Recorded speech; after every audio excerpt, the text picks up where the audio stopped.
We'll do that. Better check that.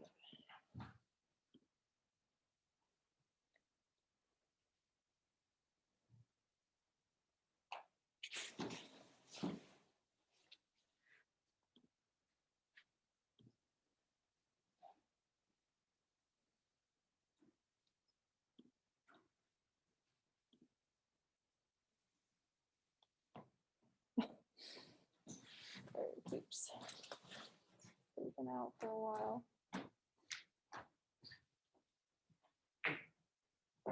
So do you guys, did I ask this the other day? Maybe I didn't get much feedback, but do you guys in the back, do you think you could, or even Brandon, do you think you could see this better if it were up here? Yes. Because I know like Casey and some of the people that sit back here, I feel like this is right in the way. The other thing is closing like the first line a little bit, maybe might. The second one, closing this one. That first one that's open there, yeah, that one, it might help to be able to see the screen better. I don't know if you can do just one, but. Yeah. That helps. It is bright today. Everything's bouncing off of that snow, and I might have the physical plant put it up there for next week and just see if that helps, or Maybe it doesn't make a difference, but I think it would help because then we're not trying to see over each other's heads. We Yeah. don't be able to look up. right. Because usually it's mounted and it's up, it's higher off the ground.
Hi guys.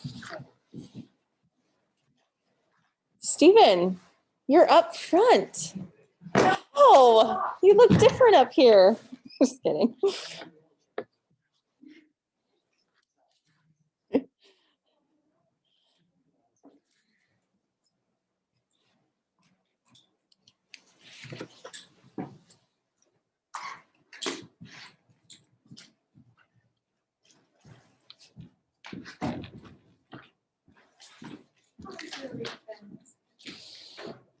Well, other than issues with Zoom, it's been okay. It's just we have so much snow at our house. It's insane. At any given place where I would walk, it's up to here.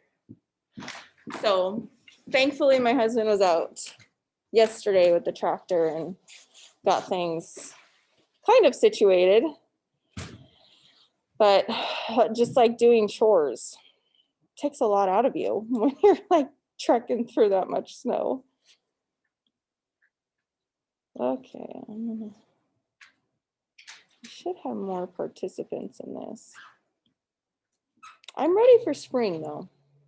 That's for sure. I like nice weather. I like warm weather.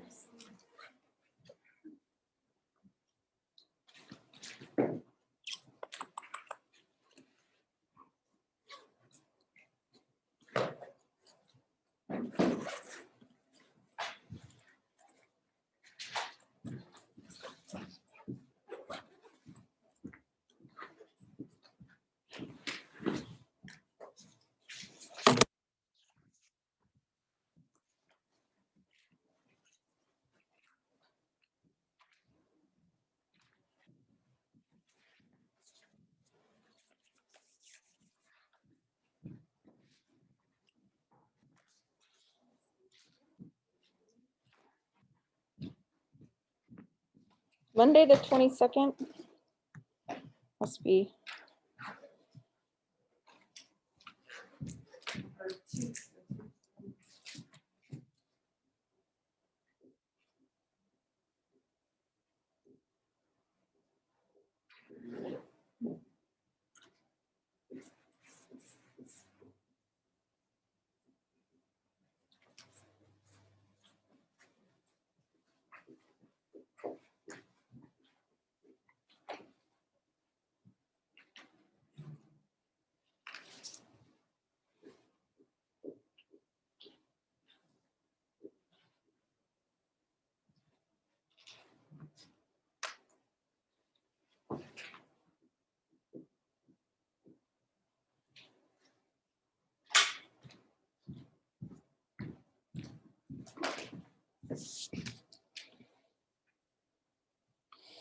Couple more minutes here, guys, and I'll waiting for one other person to hopefully hop on Zoom.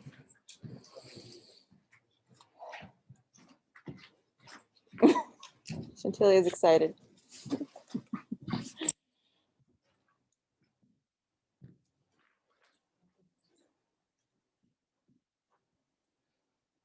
Hi, Robbie.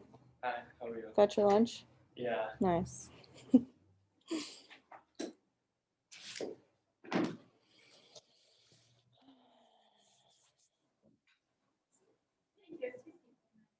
Huh?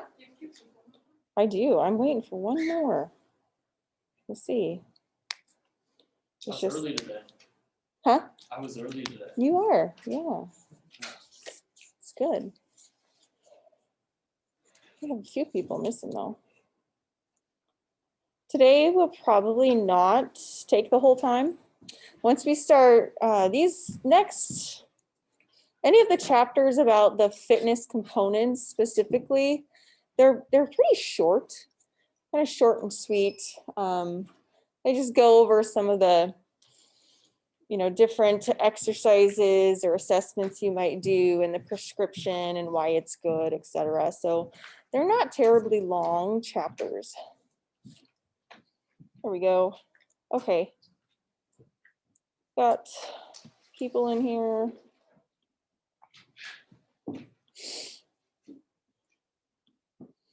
And let's bring this up.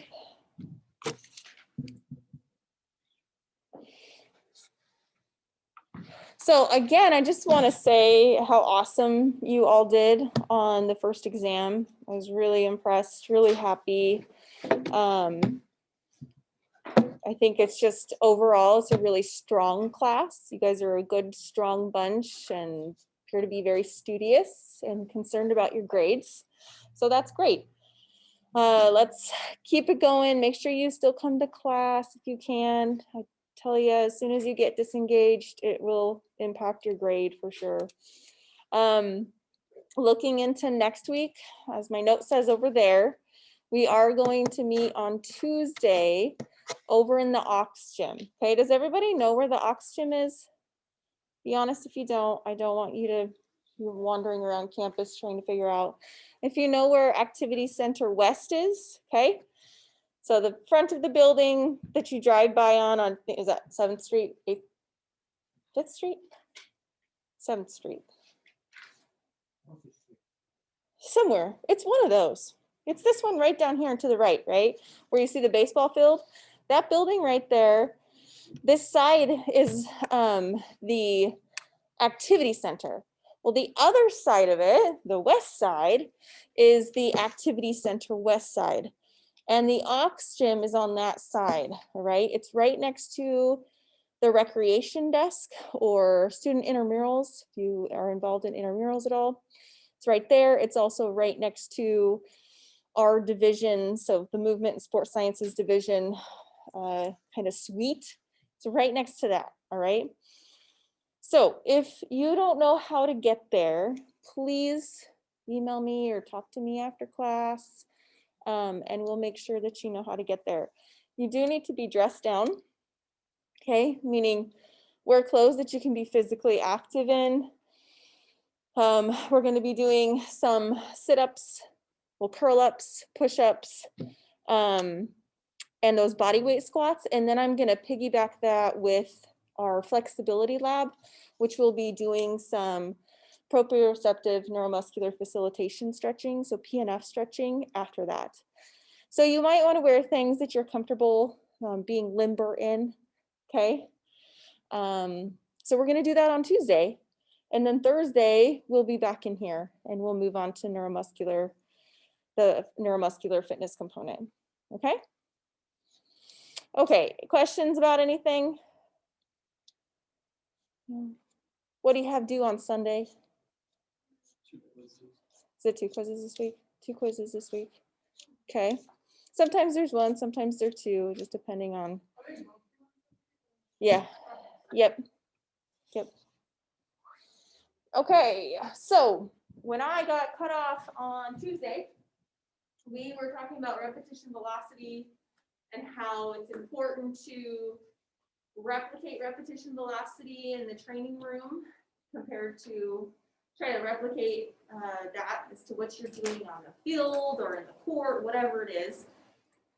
But for somebody who is just lifting to maintain, this is an adult who is just, they're not doing it for sports performance, right?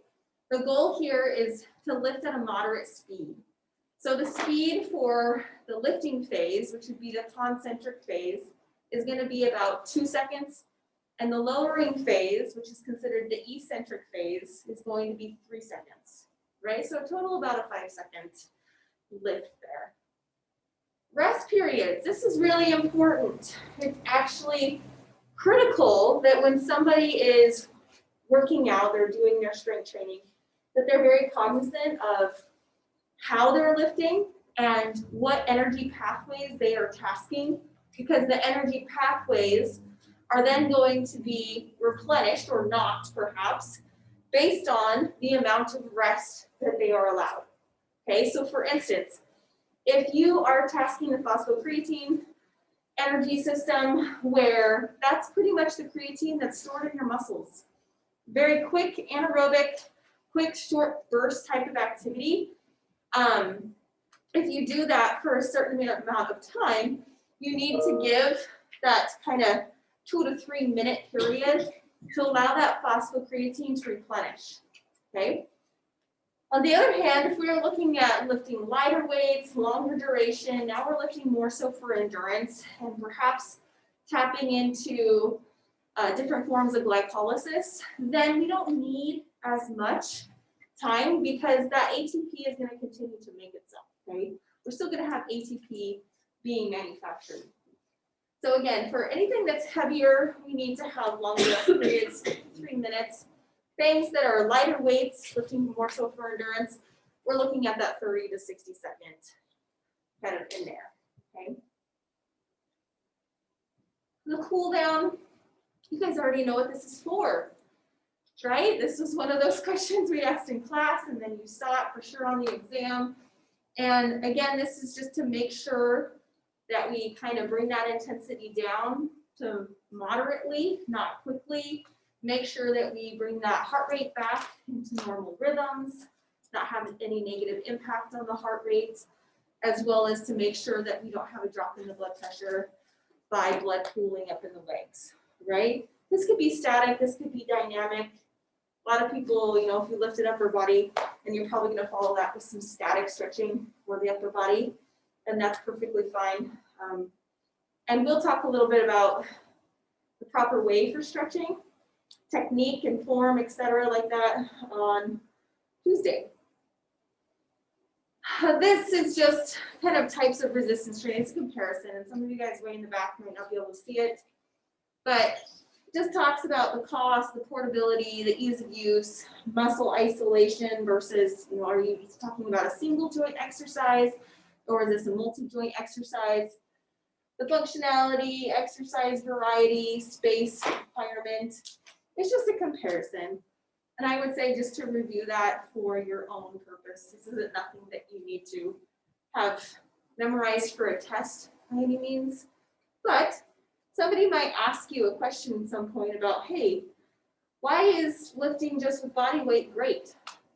What's good about it? Well, what's not so good about it? Okay. And then again, I told you, as soon as people start to know that you're kind of in this field, you're going to school, you're taking classes that's related to this field, they will start to ask you questions and they'll expect that you have the knowledge. This you probably really can't see, but this is about resistance training safety, just some tips, okay? Maintain a regular breathing pattern. Important to know how to continue to breathe while lifting, even through the concentric phase. A lot of people can't separate that breathing. The breathing might stop because they're contracting their abdominals, and if their abdominals can't function outside of their diaphragm, then it's not a whole package. So we need to learn how to breathe through that lifting, through the lifting. Make sure the exercise environment is well lit, clean, free of clutter. I hate going into a fitness center and there's stuff on the ground, or you watch somebody get done with something and they just leave it there. That's just weight room etiquette, right? Weight room etiquette is to pick up after yourself, wipe it down, make sure it gets put back where it belongs. Learn proper exercise technique, perform warm-up and cool-down activities. Move carefully around the strength training area. Do not use broken or malfunctioning equipment. Use collars, okay, on all plate loaded, sometimes not. You don't always need to do that, but if you're lifting a lot of weight, use the collars. Be aware of proper spotting procedures. We kind of talked about this. That kind of gets overlooked a lot about how to properly spot what exercises need spotters, which ones should not have a spotter at all. Avoid jerky uncontrolled movements. Periodically check all training equipment and regularly clean the equipment. I may have mentioned that I've seen MRSA get spread through fitness centers before because of a lack of cleaning. So just be aware. I always recommend to students, usually if we're using the mats, pads, disinfect it before you use it, disinfect it after you use it as well. Okay. Questions about resistance training? I usually have a lot of questions on this unit, and most of them tend to be, you know, very specific to each individual. And we're going to talk about a really fun one about flexibility. And the thing I'd like to challenge students with this, right at the beginning of this unit, is to check yourself right now, okay? I want you to check how you're sitting right now. Are you slouched? Are you leaning? Or are you sitting upright with proper posture? Okay, so I want you to put yourself into proper posture. How do you know you should be sitting? Okay, very good. Now here's the challenge. I want you to try to maintain that through the rest of this discussion. I know, right? Okay, I'm gonna pick on somebody right now, Abigail. You remember which muscles we have that are made for kind of aerobic type activity, so endurance in the posterior? Like the core, like part of the core, on the posterior side. Okay, the erector spinae. Okay, erector spinae muscle group right here. There's three main ones, and those are made for endurance. They're made to do this right here, all right? Why do you think 80% of people say that they have low back pain? Because of bad posture. That's where it starts, okay? So I want you to try to maintain this. I do this when I sit at my desk, I have a stand-up desk, but I often sit, especially now, and I'm always checking myself. Oh gosh, I did it again. Oh, I'm slouching. The shoulders rolled forward, okay? I'm not engaged. My abdominals are not engaged, and it feels tiring.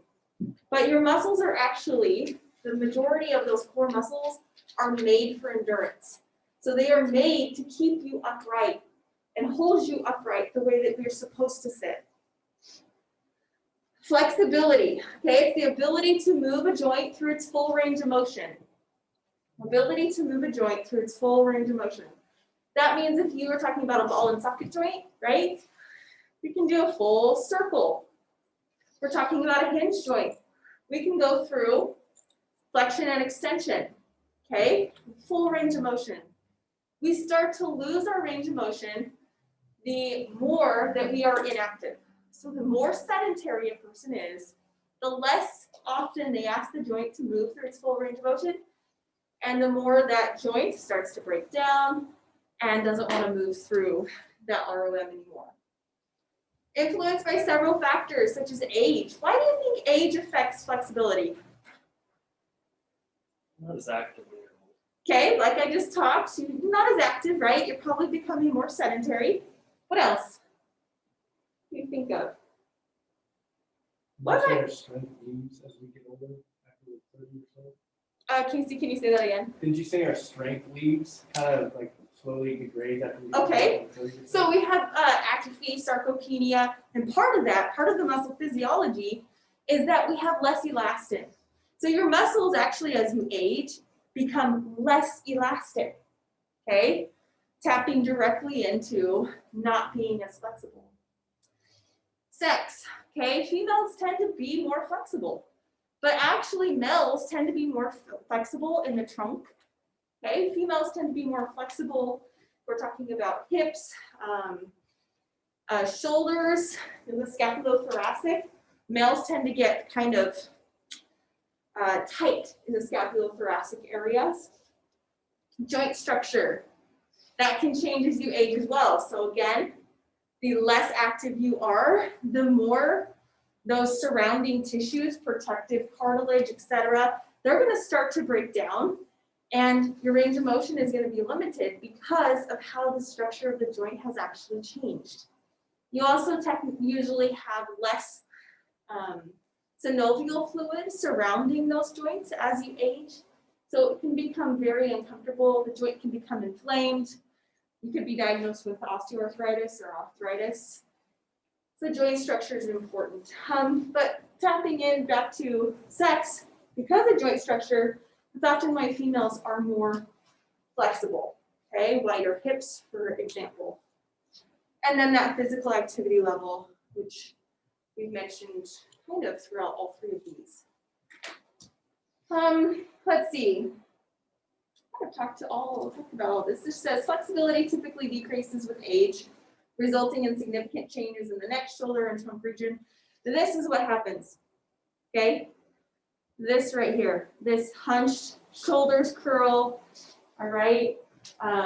We have this neck thrusting where your head shifts forward, and it becomes uncomfortable. And a lot of that now has to do with cell phones, computers, etc.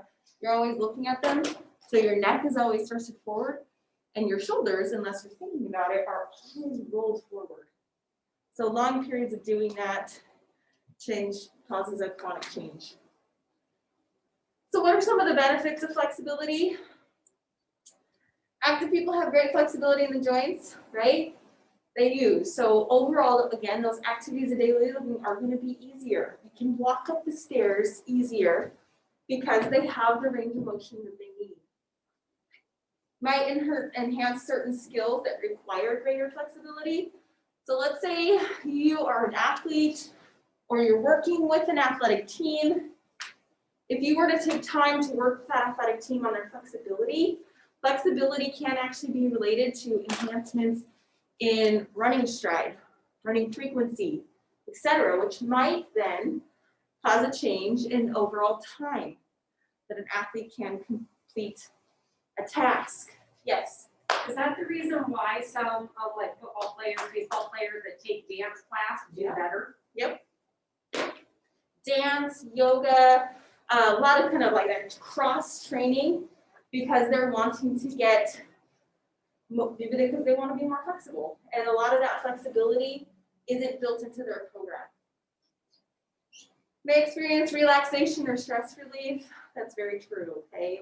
That's one reason a lot of people like to take yoga is because it's a form of stress relief for them. Okay, how's your posture looking? Still intact? Yeah. I love this question. Does stretching prevent or reduce muscle soreness? Everybody's shaking their heads yes. What does this say? Let's read it. Who can read it? Brandon, can you read it from there? Yeah, researchers have not proven that stretching before or after an exercise session adds benefits or protections against muscle soreness. Stretching has not been found to attenuate the structural mechanisms that contribute to soreness, including micro tears to the muscle fibers, accumulation of calcium ions, cellular inflammation, and swelling. Very good. Okay. So that just refuted what a lot of people believe, right? It's not that doing that stretching before or after isn't important, because it is important. Again, there's a correlation there with performance. But is it directly correlated with a decrease in muscle soreness? They haven't proven that, okay? Researchers have not proven that. They say soreness, including micro tears. How do you get micro tears? Working out, right? If you want to cause that hypertrophy, if you want to cause muscle growth, whatever it is, you're going to have micro tears. That's how the muscle grows. We cause that protein synthesis. We have that that increase in the cross-sectional area of the muscle fiber. Accumulation of calcium ions. Okay, calcium has to be present in order for the muscle to fire. It's part of the signaling process that occurs from the nerve and from the neuron. And so calcium ions, if we have too much of that or there's a leak of calcium ions, that can actually impact and have an effect on soreness. Cellular inflammation, so again, is there inflammation because of overdoing it perhaps? And just general swelling, okay? So this kind of refutes what a lot of people believe about stretching. Again, not to refute that stretching isn't good, because it is. It's just, it's not directly correlated with decreasing or preventing muscle soreness. Okay, so this is just showing us some of the assessments that you guys are going to do on Tuesday.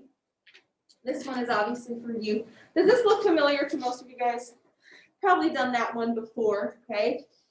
What you guys are going to do is this one right here. And I want you to kind of look at these two different pictures. What are some things that you notice different about the youth versus that adult down there? Other than one leg versus two, and he's using a sit reach box, he's not. Smiling. Okay, the kid looks happy about it. He's not smiling. Is he smiling? I can't tell what he's doing. Okay, the kid looks kind of happy. What I'm noticing is the trunk. You see this? You see how his shoulders are back? You see how his back is straight? You see how he has this curve right here? His shoulders are punched forward. Okay, they're protracted instead of retracted. When you guys do this test on Tuesday, you're going to have to keep your shoulders retracted. You're going to have to keep your back out of the equation by keeping your back nice and straight.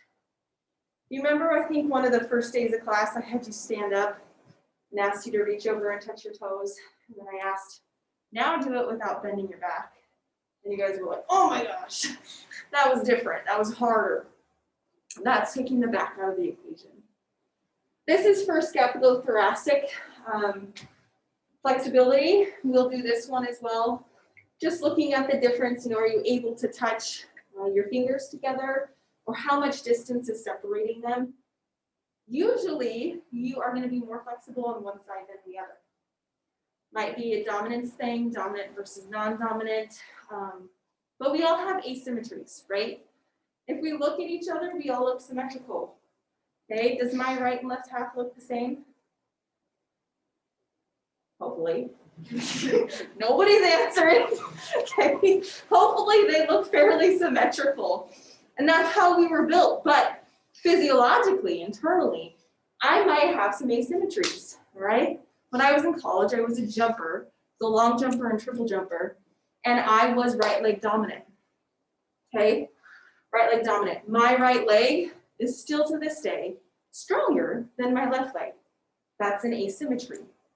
Most asymmetries are going to be said to be at a risk between sides if there's a 10% difference between my right side and my left side. That could be cause for concern. So just something to think about. Why we also might see differences, flexibility, if we were just to look unilaterally. This is one, this modified for an older adult. Okay, if any of you guys want to work with older adults, there's some great chapters in this book targeting older individuals, things that you should really take with you. Different assessments to do with older adults, and this is one of them, and how to modify an assessment to make it safe. All right, so here's our exercise prescription, guys. Here's our fit. Okay. Frequency, 2 to 3 days. 2 to 3 days a week. Minimum of 10 minutes, okay, per session. Point of mild tightness without discomfort. It shouldn't hurt. Okay, on Tuesday when we do our PNF stretching, it's passive, it's assisted stretching. So somebody is going to be helping you increase your flexibility, meaning they are going to try to push your leg. We're going to focus on the hamstrings.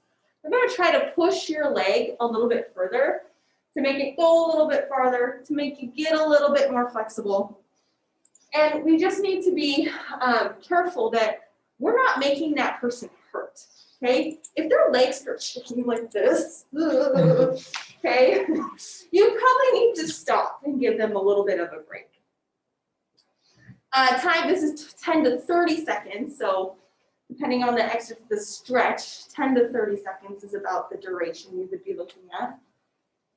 And they're static and dynamic, as we've discussed. 10 to 30 seconds, repeat 2 to 4 times, accumulate a total of 60 seconds. Dynamic 5 to 12 times. So usually dynamic is going to be estimated based on a distance. Can you get 10, 12 reps in this distance? Great. Great. Big things here, guys. 2 to 3 days a week, 10 to 30 seconds per stretch, and you're going to repeat that 2 to 4 times usually.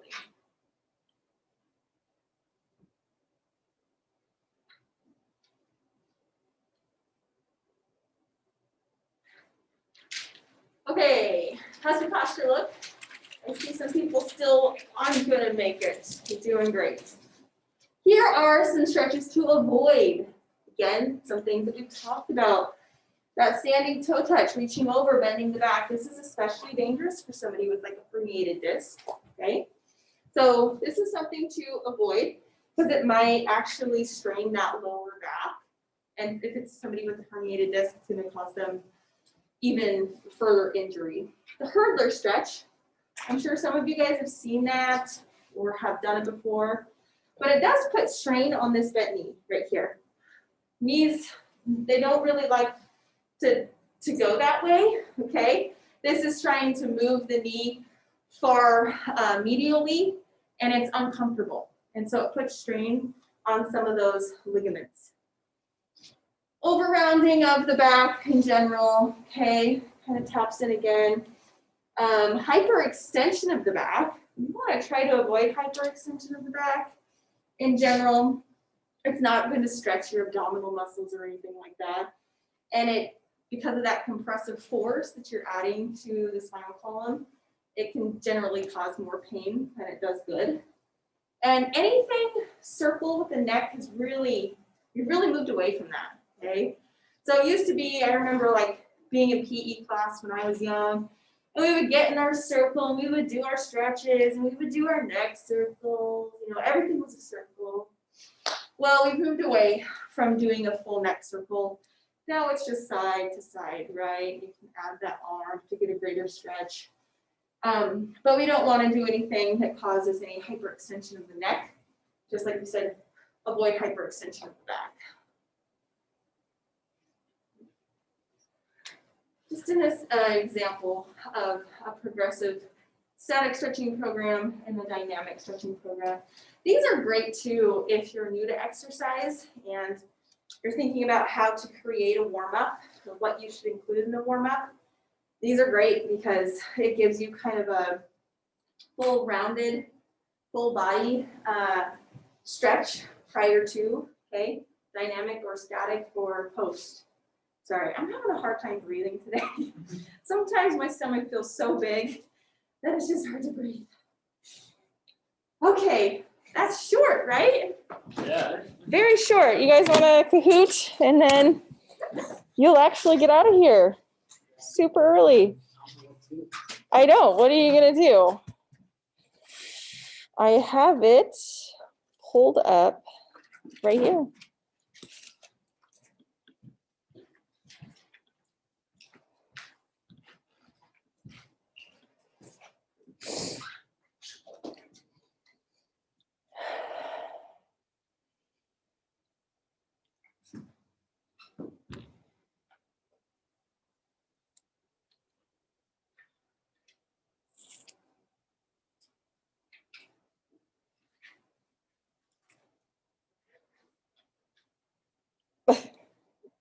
Is this better than last time? Is that what that means? That's not me. Oh, okay.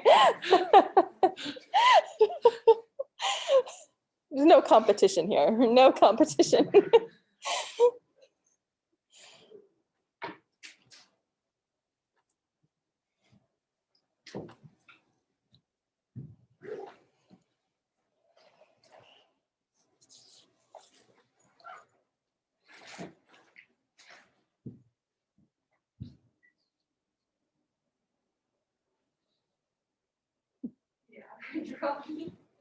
Yeah, I wouldn't let me put the E in there.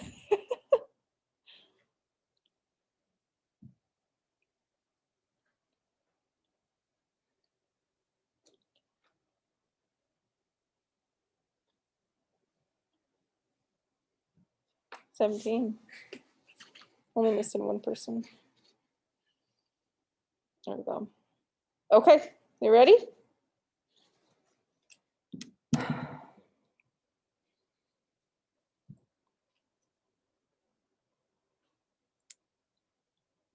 Flexibility is influenced by all of the below except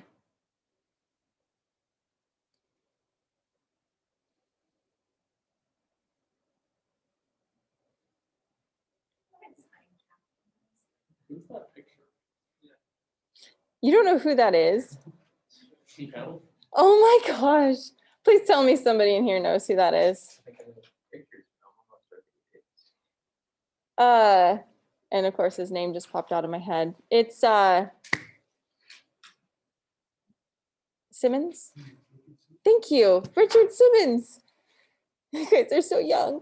Okay, Richard Simmons was like the renowned like aerobics instructor, you know, like step. Yeah, and he always wore like a tight spandex suit, like a wrestler, right?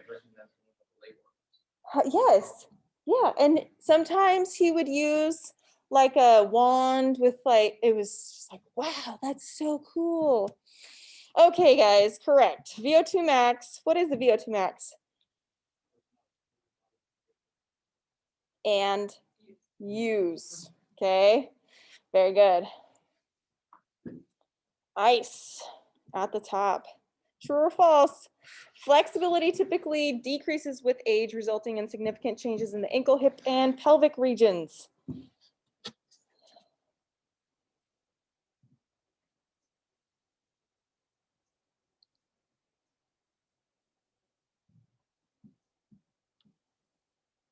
Yep. Okay. So that's false. Do you remember what it was?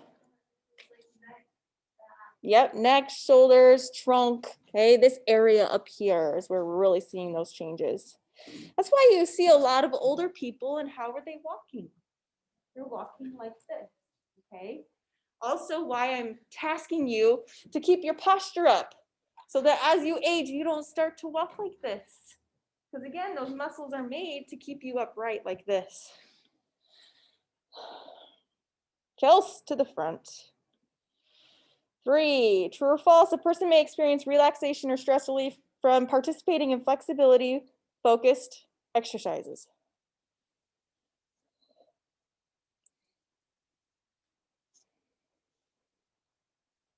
Good. True. Okay, definitely. Nice work. The average Roby, not so average right now. Flexibility exercises should be performed blank days per week, 1 to 2, 2 to 3, 3 to 4, 5 to 6. That was fast. Good. 2 to 3. Remember that. 2 to 3, 2 to 3, 2 to 3 for everything except for aerobic. Nice. Maintaining. In general, a person should spend blank seconds per static stretch. 10 to 30, 5 to 10, 30 to 45, 20 to 40. Yeah. Like 30 to 30. Oh, I'm sorry.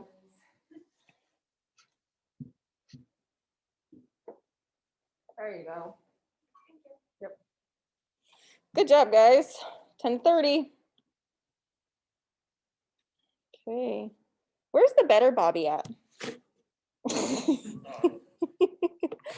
Or Robbie. I said Bobby.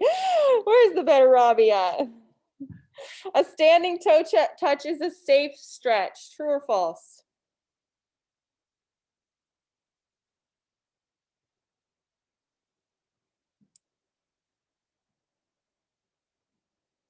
False. That's this one. Okay. Not a safe stretch. Shall we see?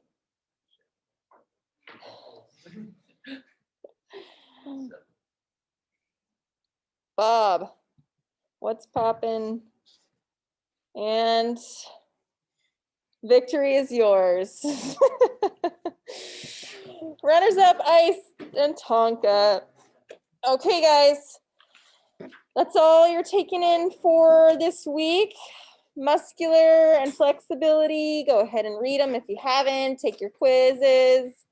And again, make sure that you meet me on Tuesday at the Ox Gym. I'll probably send an email reminder. Drive safe and have a great weekend.